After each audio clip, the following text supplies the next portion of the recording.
Hello guys, welcome back to our channel. If your Acer monitor shows a blue power light, but the screen stays completely black, it can feel like the display is working and not working at the same time.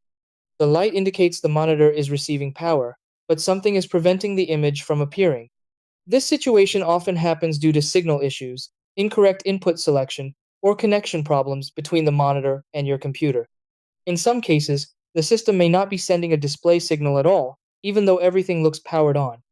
Instead of assuming the screen is damaged, there are a few precise checks that can bring it back to normal quickly. In this video, I'll walk you through exactly how to fix this issue and get your Acer monitor displaying again. Try these. 1. Turn off the monitor and disconnect it from the power source. 2. Check and reconnect the display cable securely on both ends. 3. Power on the computer first and then turn on the monitor. 4. Use the monitor buttons to select the correct input source. 5. Test the monitor with another device or cable. 6. Restart the system and confirm the display appears normally.